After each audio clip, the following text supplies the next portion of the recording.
Birla fertility and આઈવીએફના doctor Nimisha પંડ્યાએ personalised સારવાર પર આપ્યો ભાર. અમદાવાદ અને આસપાસના વિસ્તારોમાં બદલાતી જીવનશૈલી, માનસિક તણાવ, અપૂરતી ઊંઘ અને ખરાબ પોષણને કારણે ઇન્ફર્ટિલિટી, વંધ્યાત્વના કેસોમાં સતત વધારો જોવા મળી રહ્યો છે. આ અંગે માહિતી આપતા બિરલા ફર્ટિલિટી એન્ડ આઈવીએફ અમદાવાદના નિષ્ણાત ડોક્ટર નિમિષા પંડ્યાએ જણાવ્યું હતું કે આજના સમયમાં વંધ્યાત્વ માટે માત્ર એક ભાગીદારને જવાબદાર માનવાને બદલે બંને ભાગીદારોની સંયુક્ત અને વૈજ્ઞાનિક તપાસ કરવી અત્યંત જરૂરી બની ગઈ છે. તેમણે જણાવ્યું કે હાલ યુવાન મહિલાઓમાં લો એએમએચ, ઓછી અંડક્ષમતા અને પુરુષોમાં શુક્રાણુઓની નબળી ગુણવત્તા અથવા અભાવ જેવા કેસોમાં વધારો થઈ રહ્યો છે.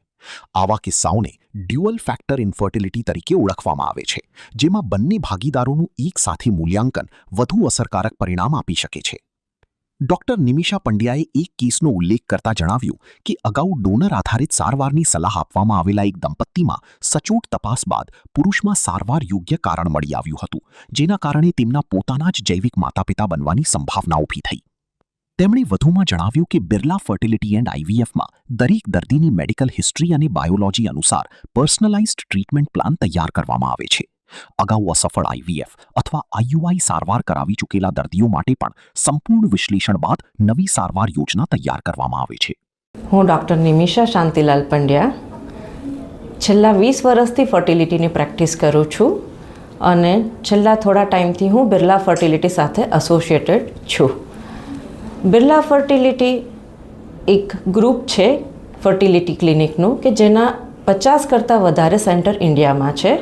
બિરલા ફર્ટિલિટીની વિશેષતા એ છે કે એ ઇથિકલ અને ટ્રાન્સપરન્ટ ટ્રીટમેન્ટ આપે છે. ઇથિકલ મીન્સ કે અહીંયા કશું પણ ખોટું નહીં થાય. કે ઘણી બધી જગ્યાએ બધાને પ્રોબ્લેમ હોય. આઈવીએફમાં એવું લાગે કે આઈવીએફ છે એટલે ઈંડા તો મારા જ આવશે ને, સ્પર્મ તો મારા જ આવશે ને, પણ નહીં, અહીંયા કશું પણ ખોટું નહીં થાય. બધું જ તમારી કન્સેન્ટ સાથે થશે. બીજી વિશેષતા એ છે કે આપણે જે ચાર્જીસ છે એ ચાર્જીસ ટોટલી ટ્રાન્સપરન્ટ છે, કે જે બધા ચાર્જીસ થવાના છે એ બધા તમને પ્રોપરલી પેશન્ટને દરેકને ઇન્ફોર્મ કરીને કરવામાં આવે છે. ત્રીજી વિશેષતા એ છે કે આ વર્લ્ડ ક્લાસ ટ્રીટમેન્ટ અહીંયા થાય છે.